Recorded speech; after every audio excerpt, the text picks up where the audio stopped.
नमो अरिहंताणं नमो सिद्धाणं नमो आयरियाणं नमो अच्छायाणं नमो लोये सबसाहुणम् नमः श्रीवर्धमानाय निर्धूतकलिलात्मने सालोकानां त्रिलोकानां यद्विद्यादर्पणाय ते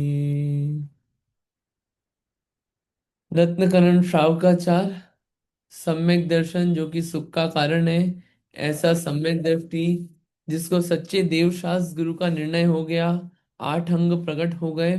वह सम्यक दृष्टि कुछ अज्ञानता नहीं करता। दुनिया में जो अज्ञानता चलती वह नहीं करता। भगवान के संबंधी जो अज्ञानता है वो नहीं करता।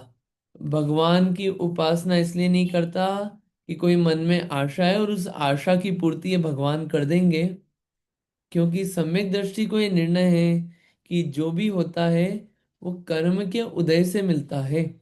भगवान कुछ करते नहीं है, भगवान तो वीतरागी है, पहले ही निर्णय हो गया। और जो भी हो रहा है बाहर में, ये सब शरीर के लिए हो रहा है। आत्मा का कुछ बिगड़ता नहीं, और मैं तो आत्मा हूं, इतना श्रद्धान है। पूरा बाहर का अंदर का पूरा निर्णय है, वस्तु स्वरूप जान लिया तो वो परेशान नहीं रहता।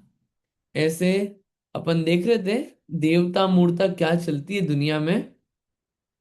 कल उदाहरण देखे थे अपन ने कि कर्म ही करने में समर्थ होता क्या, अगर कोई भगवान करने में समर्थ होते तो आदिनाथ भगवान को हार की विधि दिलवा देते। युधिष्ठिर भीम अर्जुन का उदाहरण आया था, सुकुमाल मुनि, 500 मुनियों, फिर खरदूषण का आया था, शंभु कुमार का। ऐसे अनेक उदाहरण अपन ने देखे। इसके आगे और भी अब चल रहा है, उसको अपन पढ़ते हुए आगे की बात चालू करते हैं। पढ़ेगा यहाँ प्रत्यक्ष ही देखते हैं। एक पैराग्राफ में पढ़ लेता हूँ। यहाँ प्रत्यक्ष ही देखते हैं, नगर का राजा, सभी देव देवी, पीर पैगंबर, स्वामी फकीर, सभी मतों के साधु, सभी वेद पुराणों के पाठ करने वाले, नित्य ही होम यज्ञ का पाठ करने वाले ब्राह्मणों को बहुत आजीविका देता है, बड़ा सत्कार करता है, लाखों रुपए का दान देता है, जिसका बड़ा फल सब तक पहुंचता है। तो भी संयोग वियोग, हानि वृद्धि, जीत हार टालने में कोई भी समर्थ नहीं है। इसलिए ऐसा निश्चित जानो कि बिना श्रद्धान किए भी अनेक देव देवियों की पूजा आराधना देव मूर्ता ही है। क्या बोली इसमें बात, कि यहाँ पे किसी का श्रद्धा नहीं है और आप सबको दान दे रहे हो, सबको मान रहे हो, तो वो भी मूर्ता ही है। क्योंकि आपको श्रद्धा नहीं है कि कौन सच्चा देव है कौन नहीं है, और पूजा आराधना चल रही है सबकी, तो वहां पे अज्ञानता है, मूर्ता है। इसे भी देव मूर्ता में लिया गया है। जो मंत्र साधना, विद्या आराधना, देव आराधना आदि हैं, वे सभी पुण्य पाप के अनुसार ही फल देते हैं। इसलिए जो सुख के इच्छुक हैं वे दया, क्षमा, संतोष, निर्वांछकता, मंद कषायता, वीतरागता के द्वारा अकेले धर्म का ही आराधन करो। अन्य प्रकार से वांछा करके पाप बंद नहीं करो। यदि देवों की संगति करने की इच्छा है तो उत्तम सम्यक दृष्टि, सौधर्म इंद्र, शची, इंद्राणी, लौकांतिक देवों की संगति करने की भावना करो। अन्य अधर्म देवों की सेवा करने से क्या सिद्ध होगा। यहाँ पे ये है कि वांछा करने से कुछ नहीं होगा, पुण्य पाप के अनुसार फल मिलेगा। किसी देव देवी को उनकी मंत्र साधना करने से कुछ नहीं मिलता है। जो भी मिलता है वो मन में कितना दया भाव है, कषाय कितनी गई, क्षमा कितना है, क्रोध कितना गया, संतोष कितना, लोभ कम हुआ, निर्वांछकता, मंद कषाय, वीतरागता, राग द्वेष कितना गया। ये राग द्वेष रहित परिणाम ही जो है वही धर्म है। कषाय रूप रहित परिणाम ही धर्म है। उस धर्म की आराधना से, मन में वो परिणाम आने से फल मिलता है, किसी देवी देवता की आराधना से नहीं मिलता। इसलिए कुछ वांछा मत करो अन्य प्रकार से, सिर्फ अपने परिणामों को ठीक करो। और अगर देव भी बनना चाहते हो, अच्छी सुख समृद्धि भी चाहिए, तो कोई इधर उधर के देव बनने की कामना मत करो। देव बनना है तो उत्तम देव जो है उनकी संगतियों में सौधर्म का साथ मिले, शची इंद्राणी का साथ मिले, लौकांतिक देवों की संगति मिले ना, हम भी ऐसा बने। क्योंकि ये एक भाव अवतारी होते हैं, सम्यक दृष्टि होते हैं, अगले भाव में मोक्ष जाएंगे। तो देव बनने की भावना हो तो इन सरी के देव देवी बने अपन, ऐसी भावना हो तो वो अपना कार्य होगा। ठीक है। आगे इसी में आता है कि क्षेत्रपाल आदि पूजन का निषेध, उसको अपन रीड कर पढ़ लेते हैं। पढ़िएगा, जो भी पढ़ना चाहे अनम्यूट करके पढ़िए। मैं पर हम्म। क्षेत्रपाल आदि का पूजन निषिद्ध।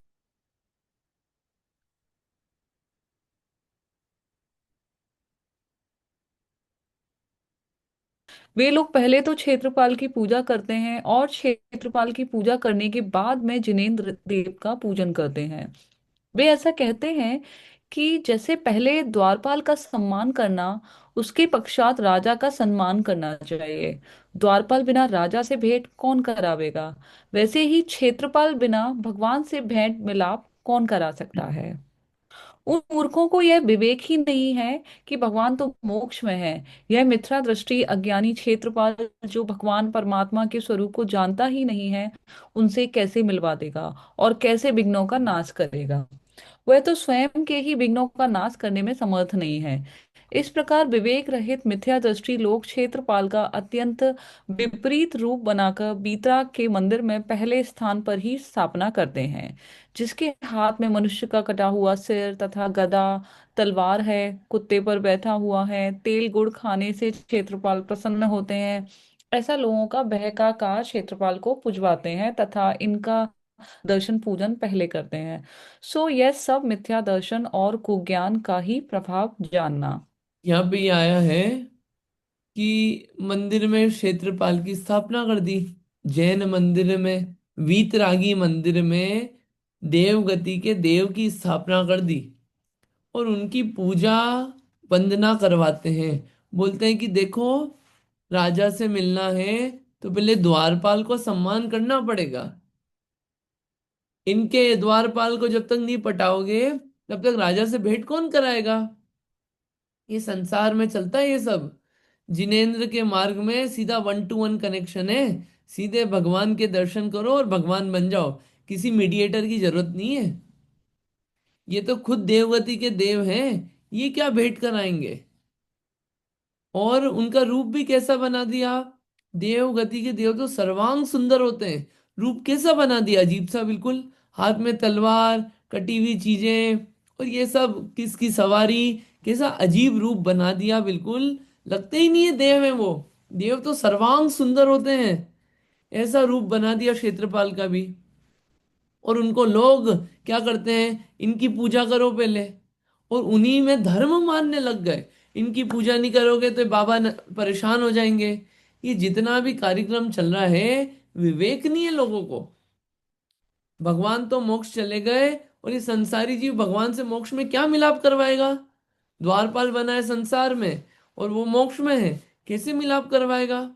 ये सब बातें मिथ्या भ्रांतियां हैं, अज्ञान है। ये क्या है, मूढ़ता है।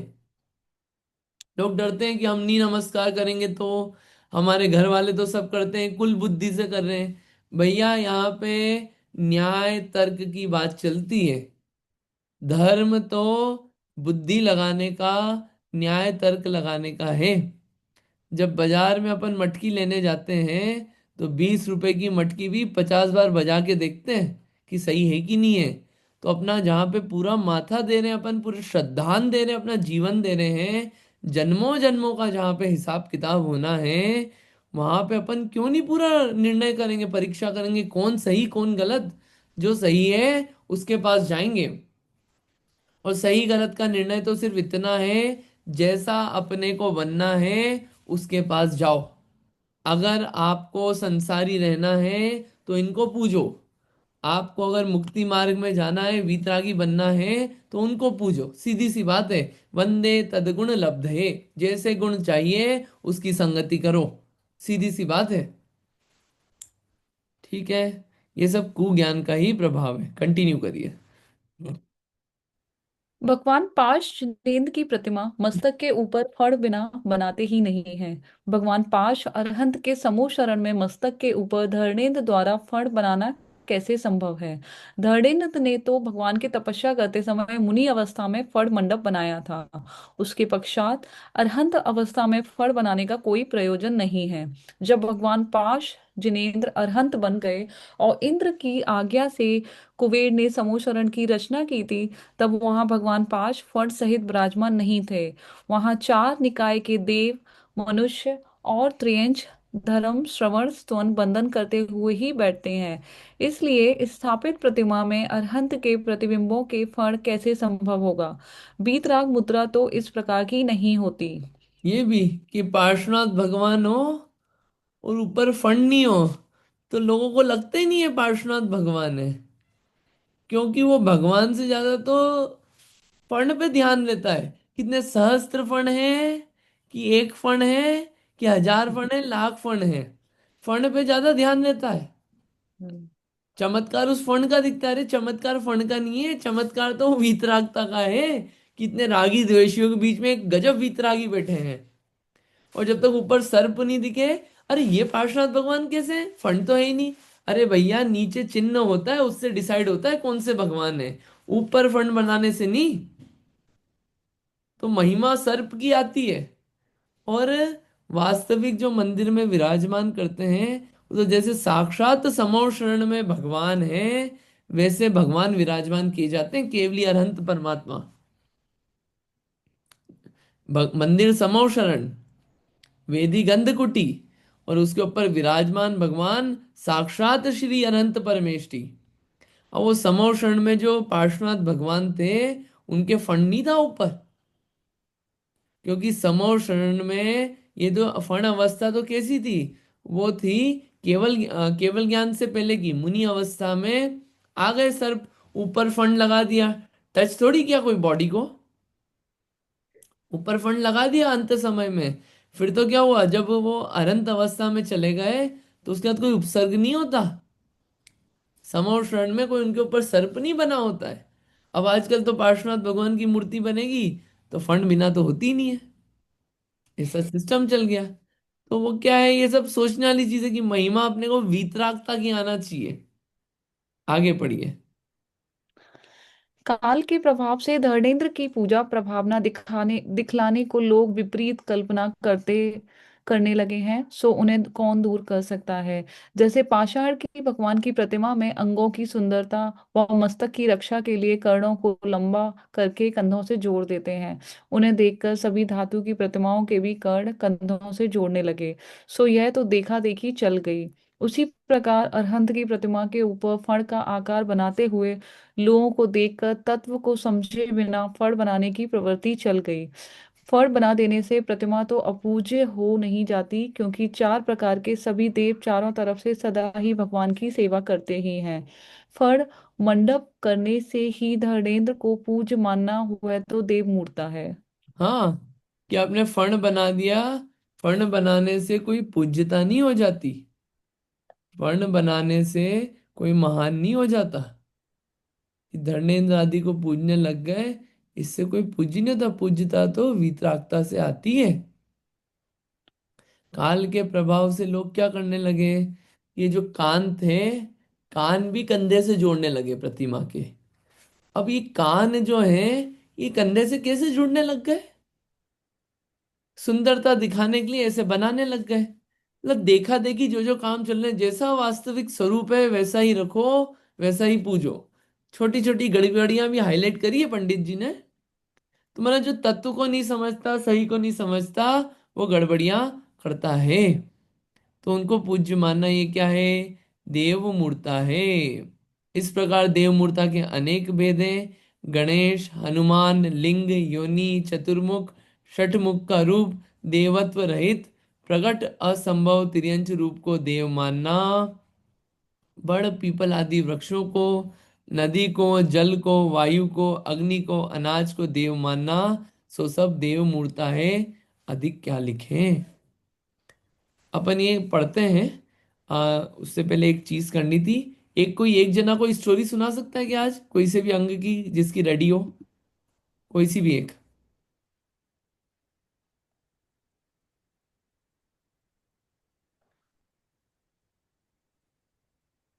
कोई सुना सकता है कोई से भी 8 अंग में से एक अंग की।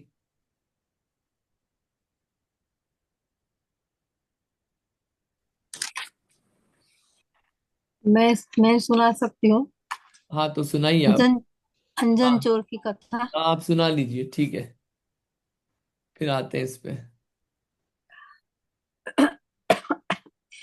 अमित प्रभा और विद्युत प्रभा नाम के देव हुए थे। देख के नहीं और सुनाना है। आई एम सॉरी, देख के नहीं सुनाना है। मुझे नाम याद नहीं है, हाँ हाँ स्टोरी याद ठीक। है बट हाँ हाँ नाम ठीक है, याद हाँ मतलब इसलिए। रीड नहीं करना है, हाँ ठीक है, ओके ओके। हाँ, दोनों पृथ्वी पर लोगों की परीक्षा करने के लिए आए थे। मगध देश में राजगृह नाम नगर में जिनदत्त नाम के सेठ उपवास का नियम लेकर कृष्ण पक्ष के चतुर्दशी के दिन स्मशान में रात को स्मशान में कायोत्सर्ग में स्थित थे। उसे देखकर दोनों देव ने कहा कि हमारे मुनि दूर है, इस गृहस्थ को आप ही ध्यान से विचलित करो।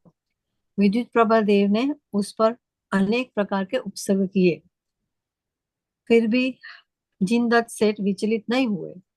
बाद में अपनी माया को समेटकर उसकी बहुत प्रशंसा की और उसे आकाशगमनी विद्या दी और कहा कि आप पंच नमस्कार मंत्र की आराधना अर्चना और आराधना करो और उस विधि से आपको ये विधि ये सिद्ध होगी। सेठ के यहाँ सोमदत्त नाम का एक ब्रह्मचारी रहता था, जो जिन दत्त के लिए फूल लाकर देता था। एक दिन उसने सेठ से पूछा कि आप ये फूल लेकर कहाँ जाते हो। तो सेठ ने बताया कि मैं अ, कृत्रिम चैत्यालयों की पूजा करने के वंदना करने के लिए जाता हूँ, क्योंकि मुझे आकाशगमनी विद्या का लाभ हुआ है। सोमदत्त का कहा, मुझे भी यह विद्या दो, जिसमें मैं भी आपके साथ वंदना भक्ति करने के लिए जाऊं। सोमदत्त ने कृष्ण पक्ष की चतुर्दशी की रात को स्मशान में वट वृक्ष की पूर्व दिशा वाली शाखा पर 108 रस्सी वाले सिक्का बनाया, सिक्का बांधा और उसके नीचे सब प्रकार के शस्त्र ऊपर की ओर मुख कर के रखे।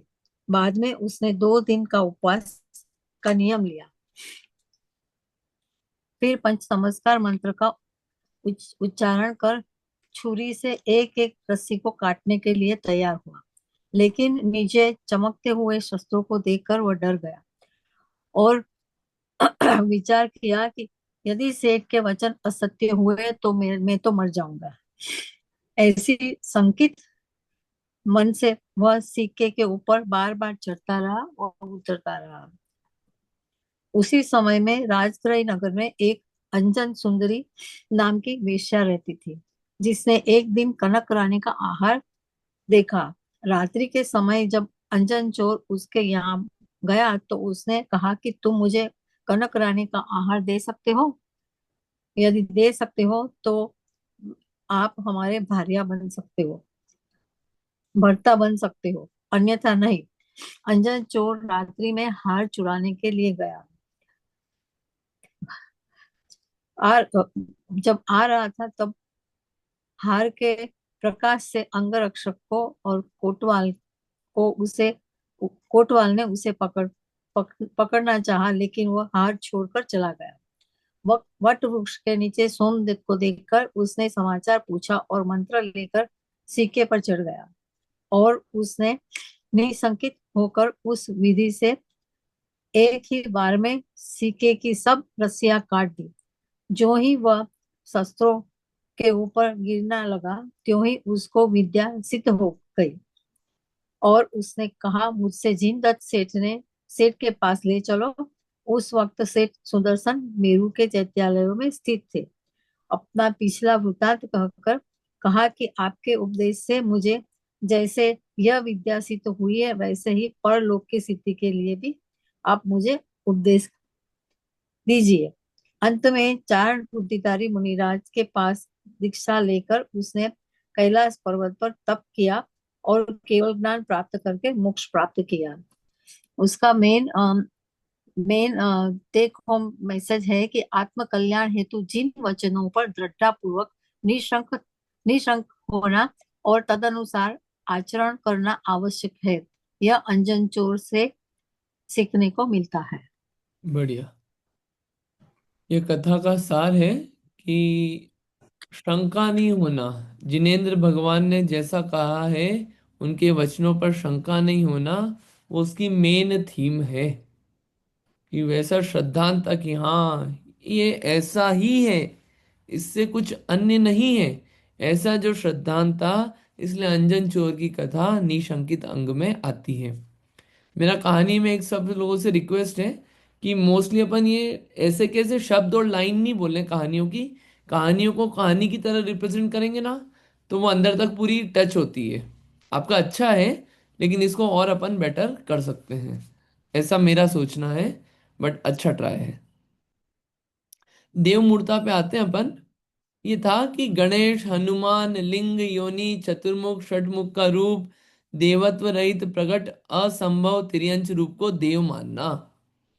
गणेश जी को देव मानते हैं, सब मानते हैं, कितने लोग मानते हैं। मैं तो जैनों में देखा, यहाँ 10 लक्षण चल रहे हैं और यहाँ पे गणेश जी की आराधना हो रही है। क्या कर रहे हैं? मतलब अपन कोई निर्णय ही नहीं अपना कि अपन है वीतरागता की तरफ है कि रागी द्वेषी की तरफ है। अपन चाहते क्या है कि जिनको निर्णय नहीं होता है उनके यहाँ ये काम होते हैं।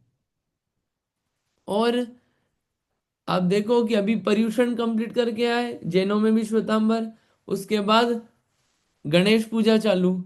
अरे आप अभी अभी आराधना करके आए, आपने क्या पर्यूषण में समझा? बोले बहुत बड़ी कमी है कि अपने को निर्णय नहीं है कि क्या सही है क्या गलत है, अपने को क्या चाहिए। हनुमान जी मान रहे हैं, हनुमान जयंती आएगी, लगे हैं उसी में सब। लिंग योनि की पूजा कर रहे हैं। लिंग होते हैं ज्योतिर्लिंग, शिवलिंग आदि। जिस चीज का नाम लेने में लोगों को वो होता है समस्या, उसकी लोग पूजा कर रहे हैं। और 4 मुख और 6 मुख बना दिए। 4 मुख और 6 मुख वाले भगवान कैसे हो सकते हैं? ये रूप कैसे हो सकता है? और तिर्यंच, उनको देव मानते हैं लोग। पेड़ों को, पेड़ को जो वनस्पतियां हैं उनको भगवान मान रहे हैं। नदी को, पानी को, हवा को, आग को देव मान रहे हैं। भोजन को अन्न मान रहे हैं, अन्न देवता। अरे ये सब मूर्ताएं अपने को श्रद्धा नहीं है। अधिक क्या लिखे, थोड़ा लिखा है, उसमें समझ लेना कि अज्ञानता हमारे जीवन में नहीं रहे किसी भी प्रकार से। ठीक है, ये थी सब देव मूर्ता। अब आगे चलते हैं गुरु मूर्ता पे। ये समझ में आया होगा ना, गुरु मूर्ता। गुरु मूर्ता पढ़ते हैं। स्रग्रंथारंभ हिंसानां संसारावर्तवर्तिनां पाखंडिनां पुरस्कारो ज्ञेयं पाखंडी मोहनम्। सग्रंथारंभ हिंसानां संसारावर्तवर्तिनां पाखंडिनां पुरस्कारो ज्ञेयं पाखंडी मोहनम्। किसे बोलते हैं गुरु मूर्ता? कि जो ग्रंथ सहित है, ग्रंथ यानी कि परिग्रह, जो परिग्रह सहित है, आरंभ हिंसा सहित है, हिंसा आदि कार्यों में लगे रहते हैं, और संसार आवर्तवर्ती नाम, यानी कि संसार के आवर्त यानी कि चक्कर में, वर्ती नाम लगे रहते हैं, संसार के चक्करों में जो उलझे हुए हैं, ऐसे पाखंडी नाम। पाखंडी यानी कि यहाँ पे पाखंडी बोला है कि जिन्होंने वेश तो बना रखा है साधु का, लेकिन क्या है, उनका वेश सच्चा नहीं है, इसलिए बोला पाखंडी है ये। सच्चा वेश, वेश बना लिया लेकिन सच्चे नहीं है। उनको क्या करना? पुरस्कार हो, पुरस्कार हो यानी कि पुरस्कार देना नहीं। पुरस्कार का मतलब होता है कि उनकी सम्मान करना, उनको आदर देना, उनकी पूजा करना, उनकी भक्ति करना। गेयम पाखंडी मोहनम, इसको क्या जानना चाहिए? गेयम यानी कि जानना। क्या जानना? पाखंडी मोहनम। पाखंडी यानी कि गु- गुरु। गुरु के प्रति क्या है? मूढ़ता। मोहनम यानी कि अज्ञानता, मूढ़ता। ये गुरु की मूर्ता है। गुरु के संबंधी में अज्ञानता है। लोग पूछ रहे हैं, यूट्यूब पे फॉलोवर्स बढ़ गए, या उसकी रील्स बहुत आने लगी, या उसके बहुत सारे सब्सक्राइबर्स हो गए, उससे कोई गुरु नहीं बन जाता? और जिसके साथ कोई भी चलने वाला नहीं हो तो वो गुरु नहीं हो, ऐसा नहीं होता है। संसार में यही होता है, जिसके साथ भीड़ होती है, जिसकी ज्यादा लोग जय बोलते हैं, सब उसके पीछे ही भागते हैं। ये मूढ़ता है, अज्ञानता है अपनी, कि अपन ये नहीं देख रहे कि भैया ये आरंभ रहित है, हिंसा रहित है, परिग्रह रहित है, संसार के चक्करों में उलझा हुआ नहीं है, कितना सुलझा हुआ है। ऐसा पुरुष गुरु है जो इसमें उलझा हुआ है, उसको गुरु मानना, ये गुरु मूर्ता है। इतना यहाँ पे गुरु मूर्ता, ये गुरु मूर्ता सम्यक दृष्टि के नहीं होती।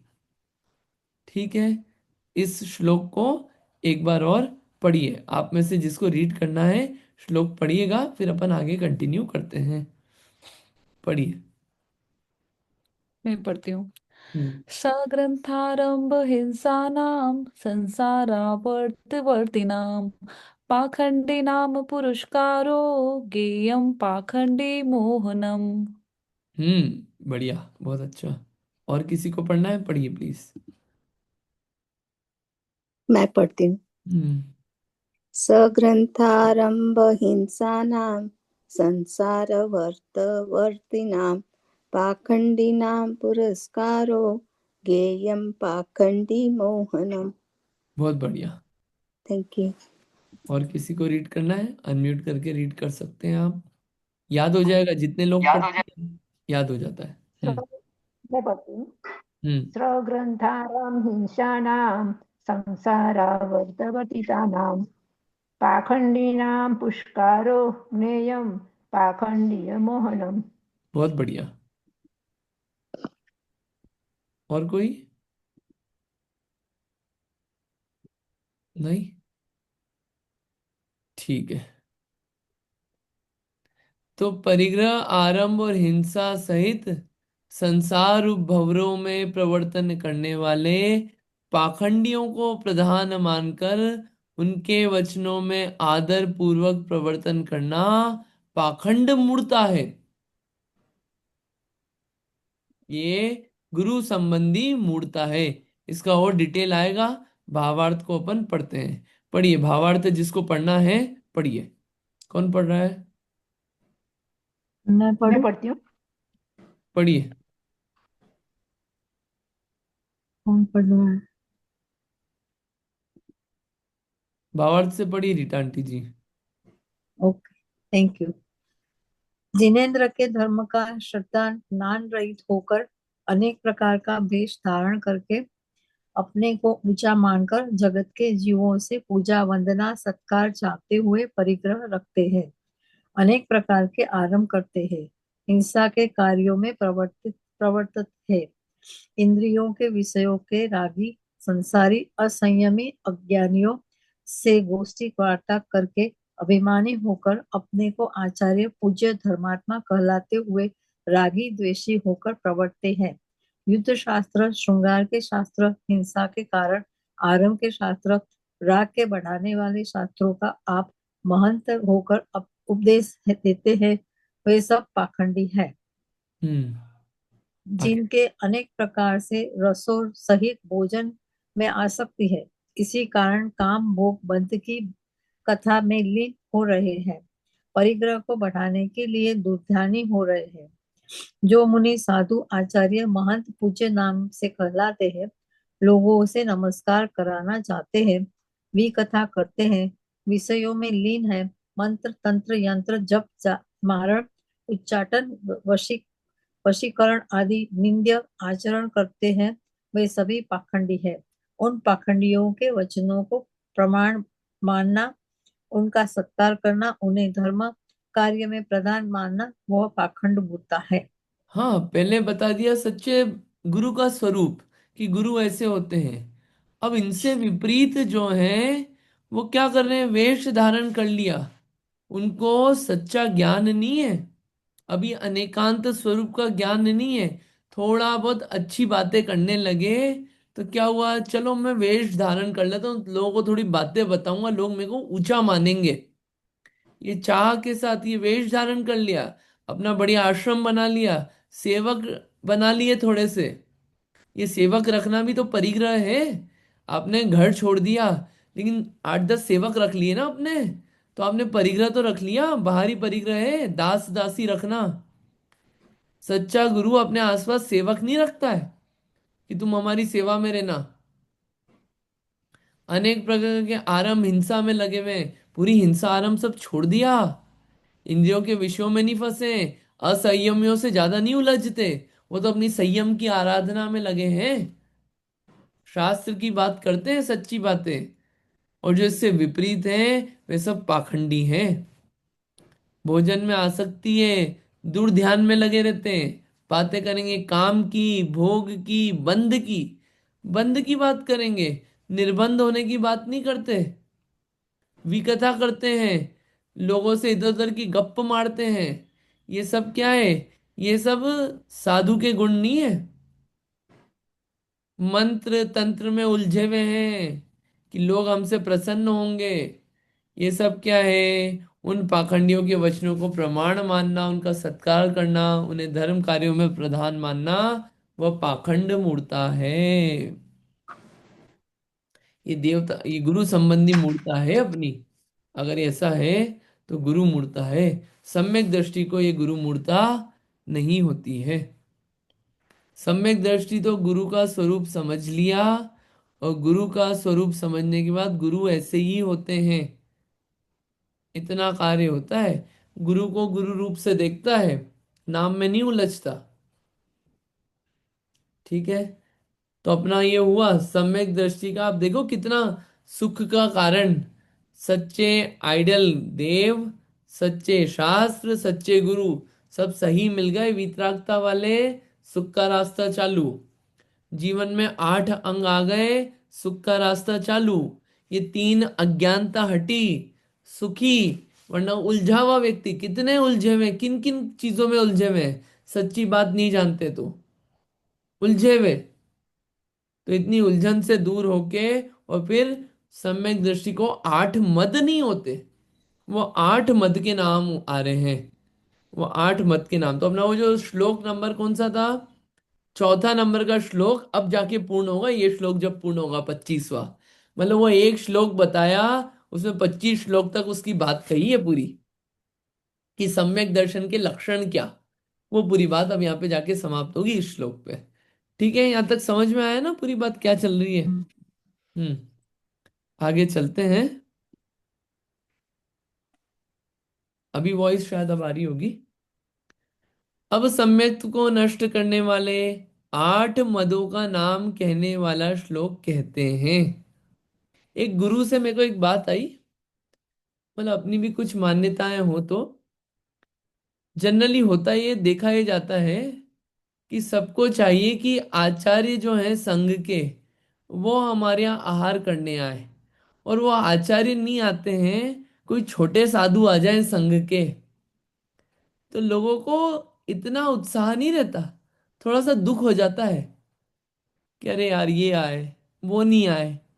अपने को अभी धर्म का स्वरूप नहीं पता है, फिर अपन अभी भेद कर रहे हैं, अपन गुण नहीं देख रहे हैं, अपन उनका परिग्रह रहित पना होना, वीतरागता के मार्ग पे चलना नहीं देख रहे।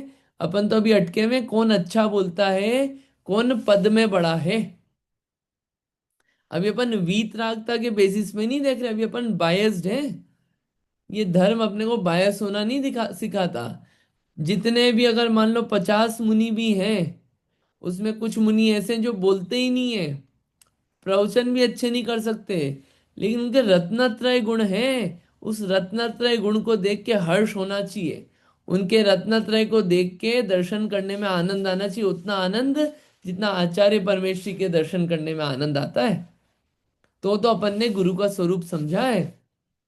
जितना आनंद अपने को एक बड़ी प्रतिमा के करने में आता है, उतनी छोटी प्रतिमा के करने में आना चाहिए। अगर 10 मूर्तियां हो तो 10 बार दर्शन करने में आनंद आता है, तो अपने को वीतरागता का कुछ आनंद है। वरना अभी दर्शन करने का और वीतरागता का अर्थ समझ में नहीं आया अपने को। अगर भगवान अभी ज्यादा लगते हैं, वेदियां ज्यादा लगती है मंदिर में अपने को, कह रहे कितनी सारी वेदियां हैं, कितने दर्शन करें, तो अभी अपने को वीतरागता का मजा नहीं आया। वीतरागता का आनंद अंदर में नहीं समाया अभी अपने को। ये सोचने वाली चीज है कि वीतरागता कितनी अच्छी लगती है। कहीं पे 72 मूर्तियां हो अलग अलग वेदी बना के, और 72 जगह अपन उतने ही आनंद से दर्शन करते हो, उतने ही उत्साह से, उतने ही पूरा कार्यक्रम करते हो, नमोकार मंत्र, स्तुति, ढोक देना, परिक्रमा देना, तब तो कुछ अपने को वीतरागता बनी के प्रति आदर है। वरना तो देखा चले देखा चले देखा चले, ये वीतरागता का अपने को अभी भाव नहीं आया अंदर। जैसे हॉलीडे सीजन आता है ना, तो अगर 10 क्रिसमस ट्री हो, तो लोग जो जाते हैं ना क्रिसमस ट्री देखने, 10 के 10 क्रिसमस ट्री को ऐसे निहारते हैं जैसे सब एक से एक गजब है, और सबको देख के सबके साथ फोटो खिंचवाते हैं, और सबको ऐसे घूम घूम के देखते हैं, क्योंकि रागियों को राग में इतना आनंद आता है। और जो कामी आसक्त पुरुष रहता है, जिसको काम भाव अपने अंदर हो, उसको स्त्रियां दिख जाए, स्त्रियों का समूह दिख जाए, तो वो एक स्त्री नहीं, सारी स्त्रियों को अच्छे से देखता है।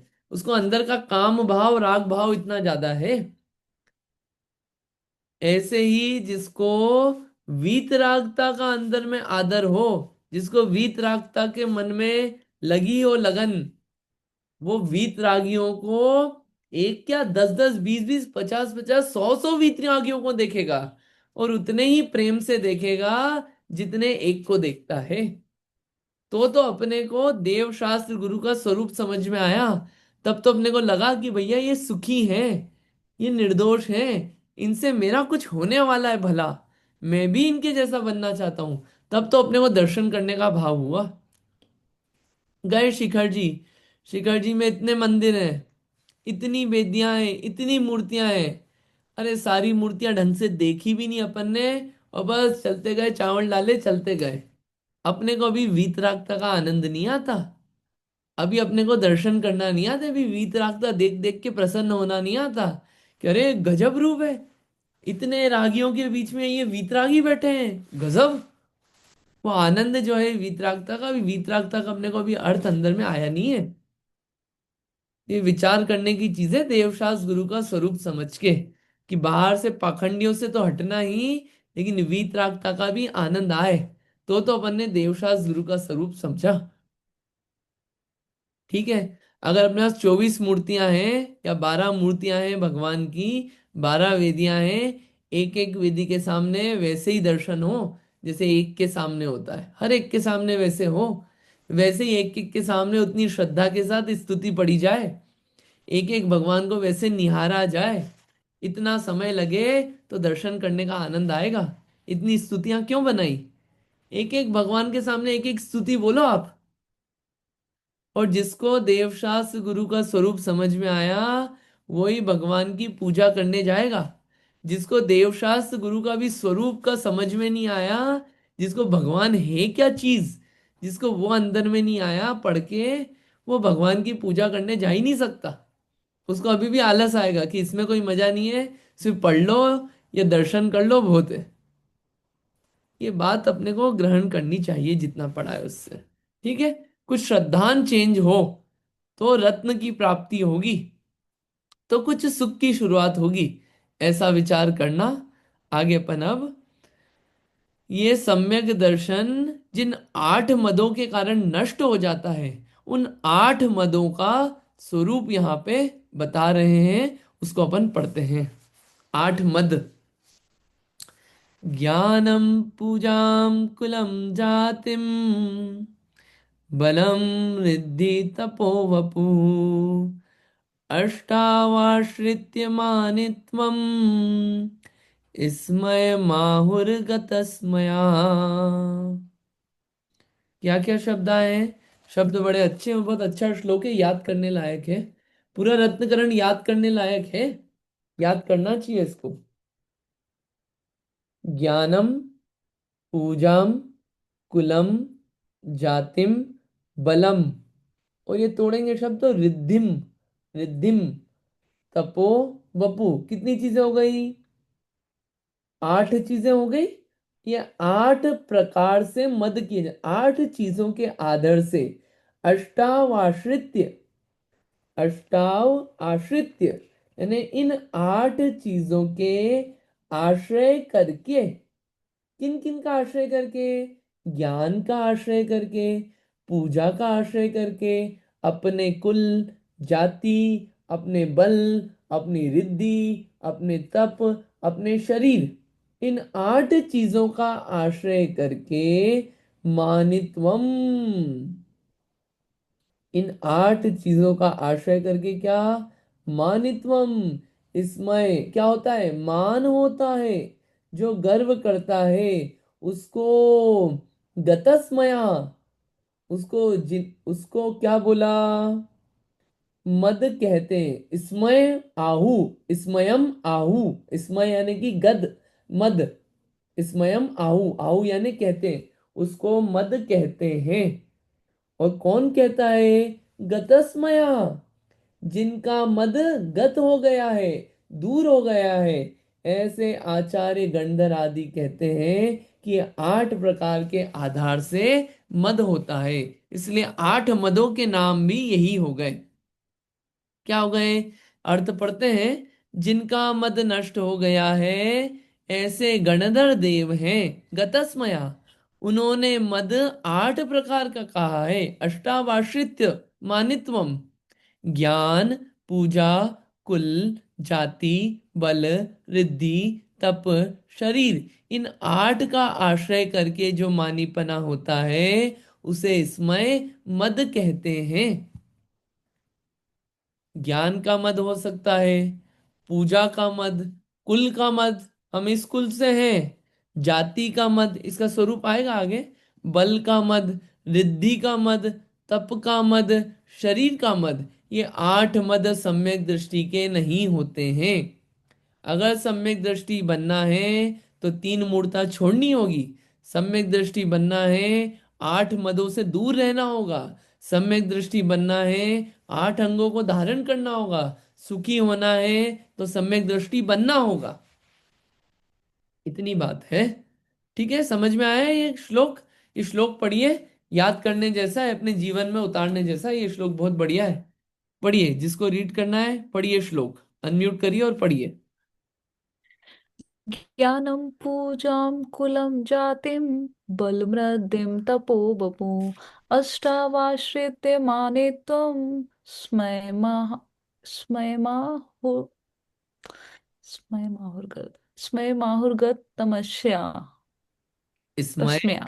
माहुर, माहुर, जो ऊपर ग के ऊपर रेफ जा रहा है ना, तो उसको र पढ़ते हैं। इसमय माहुर माहुर, और गतस्मया, गतस्मया ऐसा पढ़ते हैं। ठीक है, स्मयमाहुर्गतस्म्या। बहुत बढ़िया। और ये ऊपर ये बलम रिद्धि, इसको बलम रिद्धि पढ़ सकते हो, या तोड़ना है तो बलम रिद्धिम, तोड़ के बिना तोड़े ही पढ़ो साथ में। बलम रिद्धि, बलम ओके रिद्धि, मृद्धि ओके। पढ़ते ना, मृद्धिम ऐसे।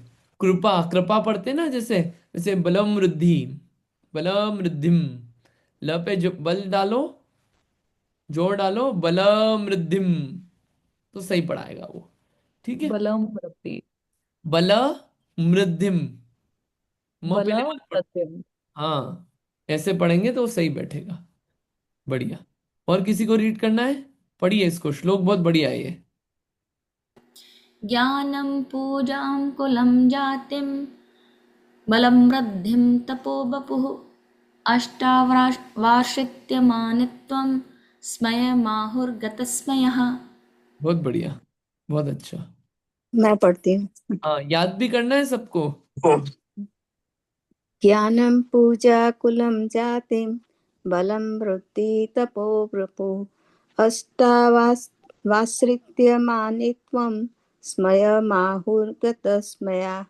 बढ़िया। जहाँ पे बिंदी होती है ना ऊपर, वहां पे म हाँ, पढ़ना। ज्ञानम, ज्ञान नहीं, ज्ञानम, पूजाम, कुलम, जातिम, बल, मृद्धिम, ये बिंदी का अर्थ होता है। ठीक है, बढ़िया। और किस? ज्ञानं मैं पढ़ती हूँ। पूजां कुलं जातिं बलं वृद्धि तपो वपु हम्म। अष्ट्वाश्रित्य स्मयमाहुर्गतस्मया। बहुत अच्छा, बढ़िया। हाँ, पढ़िए पढ़िए। मैं पढ़ती हूँ। हम्म।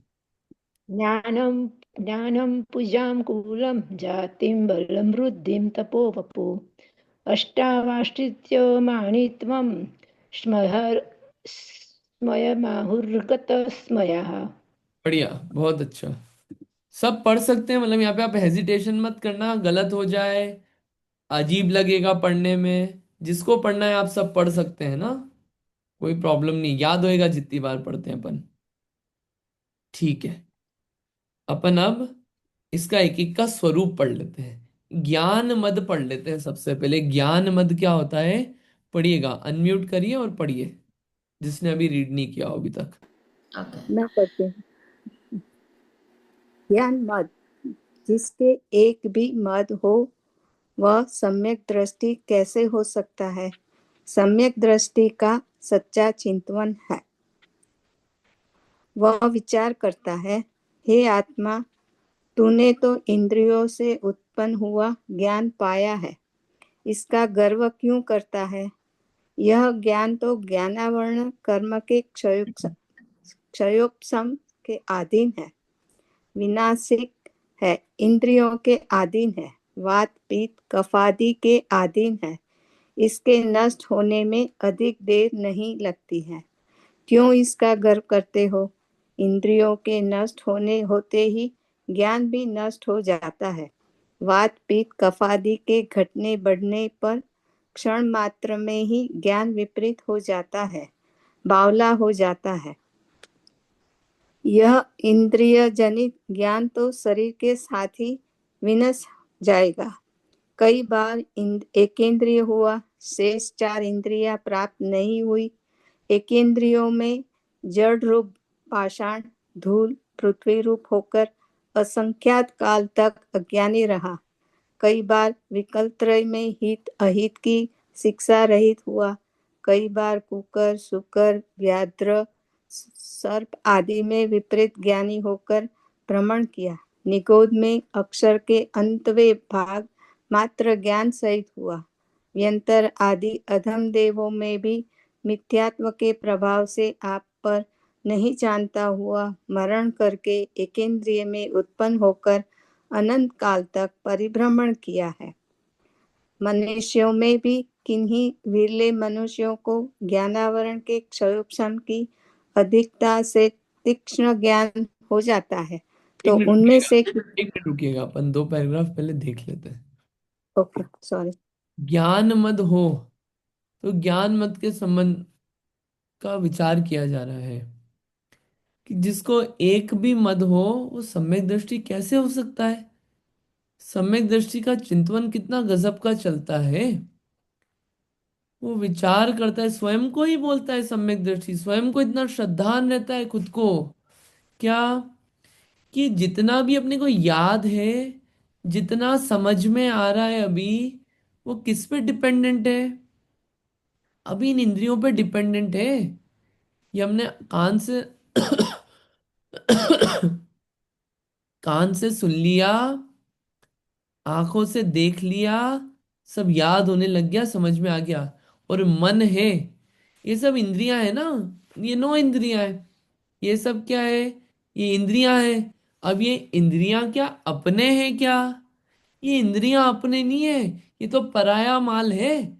अभी किराए की चीजों से काम चला रहे हैं, और किराए की चीजें तो कब खराब हो जाए और कब खाली करनी पड़ जाए, भरोसा नहीं है। ये आंखों का चलना, मन में सब समझ में आना, दिमाग में सब याद रहना है, डिवाइस है। ब्रेन भी डिवाइस है। तो ये डिवाइस भी वर्क कैसे कर रहे हैं? ज्ञानावर्णी कर्म का क्षयोपशम है। अभी ज्ञानावर्णी कर्म अपना ज्यादा दम नहीं दिखा पा रहा है, इसलिए बुद्धि अभी अच्छे से प्रोसेस कर रही है सब चीजें। जिस दिन ज्ञानावर्णी कर्म का उदय तेज हुआ, प्रोसेसिंग बंद हो जाएगी, और जो याद रहते थे वो नाम भी भूल जाएंगे। पहले सबके नाम याद रहते थे, अब सामने आप कौन, आप पहचाना नहीं, मैं आपको रोज मिलते थे, रोज जय जिनेंद्र होती थी, रोज घर जाते थे, कौन है ये पहचानते नहीं हम। इसी सच वास्तविकता में होता है ऐसा? क्यों? कर्म के अधीन है। अगर जिसको ये ज्ञान है कि ज्ञानावरणी के कर्म के क्षोभशम से इतना मैं समझ पा रहा हूं, वो कैसे मद करेगा? मद तो अपनी चीजों का किया जाता है। किराए के घर का इंटरनेट कनेक्शन, किराए के घर का कोई भी घमंड नहीं करता। देखो हमारा घर कितना अच्छा है, कोई भी किराए के घर का घमंड नहीं करता। अपनी चीजों उसका घमंड किया जाता है। ऐसे ये तो अभी ज्ञानावर्णी और इंद्रियों के अधीन है, इसका क्या मद करना। और जब अपनी चीज मिल जाएगी, केवल ज्ञान बिना कर्म वाला और अतीन्द्रिय ज्ञान, तो मद होगा नहीं। इसलिए जब तक जो किराए की चीज है उसको यूज करो, मद नहीं करना। क्यों? ये तो विनाशी के कब खत्म हो जाए, इसके नष्ट होने में अधिक देर नहीं लगती। क्यों इसका गर्व करते हो? इंद्रियों के नष्ट होते ही सब ज्ञान नष्ट हो जाएगा। इंद्रियां गई, सुन नहीं पा रहे। अरे हमारी जुबान इतनी अच्छी है, जो चखाओ ऐसा स्वाद आता है बढ़िया, हमको सब बता देते हैं क्या है क्या नहीं है। बोलो जुबान में अभी जरा सा कुछ स्वाद की कमी हो गई, इंद्रियां, ज्ञान कम हो गया, खाते ही कुछ स्वाद ही नहीं आता। ये सब क्या है? ये सब इंद्रियों के अधीन है ना। इसलिए अपनी इंद्रियों का इतना गर्व नहीं हो। सामने वाला अगर नहीं समझ पाए तो उसको समझना भी ज्ञानावरणी चल रहा है, उसको अपने को परेशान नहीं करना। तुम्हें कुछ याद नहीं रहता, तुम्हें कुछ समझ में नहीं आता। हम देखो कितने अच्छे, हमको याद रहता है, हम समझदार हैं किसी के सामने, कि हम अच्छे जानकार हैं, शास्त्र अच्छा पढ़ते हैं, हम लोगों को समझा देते हैं, हमको समझ में आता है। अरे भैया, लोगों को समझाने से क्या है, खुद समझे खुद भगवान बने तो बात है। इतना हो, किसी भी फील्ड में हो अपन, उस फील्ड में ज्ञान का मद नहीं हो। जॉब में, किचन में, घर में, इंटीरियर में, एयर टिकट्स बुक करने में, धर्म के क्षेत्र में, किसी भी क्षेत्र में मद नहीं हो पाए।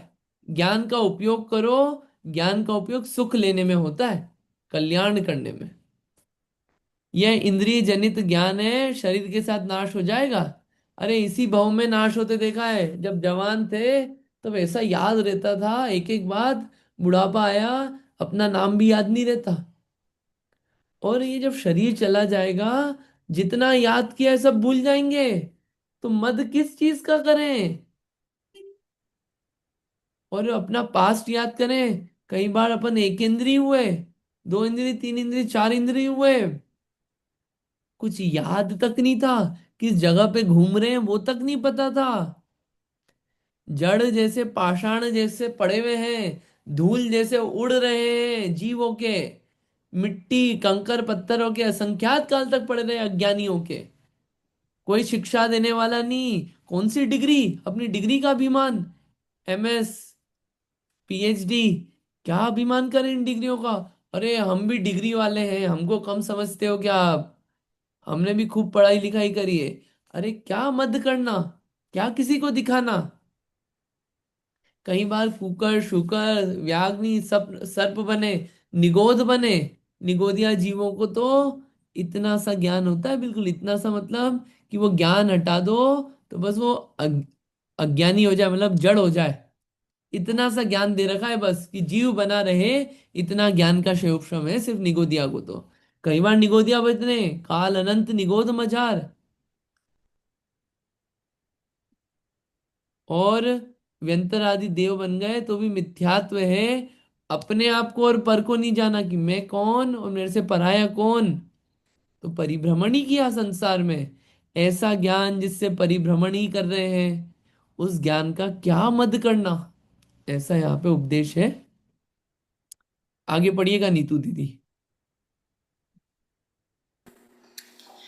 मनुष्यों में भी किन्हीं बिरले मनुष्यों को ज्ञानावरण के क्षयोपशम की अधिकता से तीक्ष्ण ज्ञान हो जाता है, तो उनमें से कितने ही मनुष्य तो नीच कार्यों में प्रवीण होकर अनेक जल के जीव, थल के जीव, आकाश में आपका नेटवर्क विचरण प्रॉब्लम है। एक करने जीवों एक में नेटवर्क पकड़ने, इशू। नीतू बांधने, दीदी को, चित्र, नीतू पिंजरा, दीदी, जाल, फांसी बनवाने में चतुराई का उपयोग कर रहे हैं। ने आप ही मनुष्य अनेक प्रकार की तलवार। आपका नेटवर्क इशू है, वापस से पढ़िए। मनुष्यों में भी। अब अच्छा, एक मिनट फिर से पढ़ती हूँ मैं। हम्म मनुष्यों में भी किन्हीं विरले मनुष्यों को ज्ञानावरण के क्षयोपशम की अधिकता से तीक्ष्ण ज्ञान हो जाता है, तो उनमें से कितने ही मनुष्य तो नीच कार्यों में प्रवीण होकर अनेक जल के जीव, थल के जीव, आकाश में विचरण करने वाले जीवों के मारने में, पकड़ने में, बांधने में, अनेक यंत्र, पिंजरा, जाल, फांसी बनवाने में चतुराई का उपयोग करते हैं। कितने ही मनुष्य अनेक प्रकार की तलवार, बंदूक, तोप, बाण, जहर, विष आदि बनाने की विद्या में प्रवीण होकर अपनी चतुराई के मद में उन्मत्त होकर गांव, देश आदि के विध्वंस करने में होशियार बन जाते हैं। कितने ही मनुष्य सिंह, व्याघ्र, वराह आदि जीवों की शिकार करने में चतुर होते हैं। अभी बराबर आवाज आ रही है क्या? हाँ अभी बराबर है, नेटवर्क। कंटिन्यू करिए, ओके। एक पैराग्राफ और पढ़ लीजिए। हाँ, कितने ही मनुष्य ज्ञान का अधिक क्षयोपशम पाकर दूसरे अनेक मनुष्यों का धन छीनने में, लूटने में, रास्ता चलते लोगों का धन चुराने में, हत्या करने में प्रवीण हो जाते हैं। कितने ही मनुष्य ज्ञान की तीक्ष्णता पाकर भोले जीवों का तिरस्कार करने में, झूठों को सच्चा सिद्ध कर देने में, सच्चे को झूठा सिद्ध कर देने में, धन और प्राण दोनों हरण करने में प्रवीण हो जाते हैं। कितने ही मनुष्य अपने ज्ञान की तीक्ष्णता द्वारा मनुष्यों की चुगली करने में, लुटवा देने में, धन, धरती, आजीविका आदि नष्ट करा देने में, राजा आदि द्वारा दंड करा देने में, मरण करा देने में प्रवीण होते हैं। इतना ही अभी कि ये बताया है कि ज्ञान अच्छा मिला तो उस ज्ञान का उपयोग कैसा करते हैं जीव। ज्ञान का मद एक तो नहीं करना, कि इंद्रिय और ज्ञानावरणी कर्म पे डिपेंडेंट है। ज्ञान मिला उसका क्या यूज करेंगे। अपन सोचे अपन ऐसा तो नहीं कर रहे कि नीचा काम क्या, कि जीवों को मारने में, जीवों को कैसे पकड़े, बांधने में, पिंजरा बनाने में, इन सब कामों में अपने ज्ञान का उपयोग तो नहीं हो रहा है। इस तरह में अपने ज्ञान का उपयोग तो नहीं कर रहे। तलवार, चाकू, तोप, जहर बनाने में, इनमें तो ज्ञान का उपयोग नहीं कर रहे। शिकार करने में, शिकार जरूरी थोड़ी है जंगल में जाके अपने घर में ही शिकार करने में तो नहीं लगे अपन। अपने ज्ञान का उपयोग किस में कर रहे हैं अपन, तीक्ष्ण ज्ञान मिला तो। और अपना ज्ञान का उपयोग इसमें तो नहीं कर रहे कैसे दूसरे से अपन रुपए ज्यादा लें, और रास्ते चलते जीवों को धन चुराएं, हत्या करने में। ये तो फिर भी इतना नहीं है, लेकिन कुछ लोग इसमें लगे हैं कि कैसे दूसरे लोगों को नीचा दिखाएं, उसने मेरी बुराई करी उसको कैसे हम सबक सिखाएं। इसी में ज्ञान का उपयोग कर रहे हैं। ये ज्ञान का दुरुपयोग है। झूठे को सच्चा बताने में, उसने झूठ बोला था लेकिन उसको सच्चा प्रूव करेंगे अपन, चलो सच्चे को झूठा बना देंगे अपन। किसी ने अपने विरुद्ध बोला, इसको अपन नीचा दिखा देंगे। इसमें ज्ञान का उपयोग, विचार उसी में चल रहा है, जितना सोच रहे हैं अपन इसी में लगा हुआ है मन पूरा। और चुगली करने में, किसी की बुराई करने में, इसमें ज्ञान का उपयोग हो रहा है। किसी की आजीविका जॉब चली जाए, इसमें ज्ञान का उपयोग कर रहे हैं अपन। मतलब किसी जीव को कोई प्रॉब्लम में आ जाए, कोई किसी के द्वारा दंडित किया जाए, इसी में ज्ञान का उपयोग हो रहा है। और ये सब हो रहा है तो अपना ज्ञान का अपन दुरुपयोग कर रहे हैं। जीव ज्ञान का उपयोग कैसे कैसे कर रहे हैं, दुरुपयोग। ज्ञान मिला, ज्ञानावरणी कर्म के क्षयोपशम से उसका मद करके बैठ गए। अब ये गलत गलत काम करने में उसका मद, देखो मैंने क्या चकमा चलाया उसको, कैसा बेवकूफ बनाया, क्या बदला लिया है मैंने, इसी में अपनी महानता समझ रहे हैं। ज्ञान का ऐसा यूज करने में मैं अच्छे अच्छों को बेवकूफ बना सकता हूं, मेरे पास इतना दिमाग है। ये क्या है? ये क्या है? ज्ञान का मद। गलत काम भी और ज्ञान का मद भी। ये बताया इसमें सम्यक दृष्टि का ऐसा नहीं होता है, व्यवस्थित चलता है जीवन, ऐसा यहाँ पे बताया गया है। आगे और सारी बातें आएगी, अपन उसी को फिर कंटिन्यू करेंगे। अभी आज का समय हो गया है।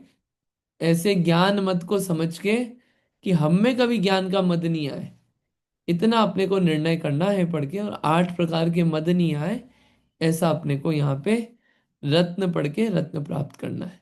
इतना ही रखते हैं, जिनवाणी स्तुति कर लेते हैं। जावाणी के ज्ञान से सुझे लो कालो, सोवाणी मस्तक नमो सदा देत हूँ ढोक। है जिनवाणी भारती तो है जपो दिन रैन, जो तेरी शरणा गए सो पावे सुख चैन। जिनवाणी माता की जय। 9 बार नमोकार मंत्र।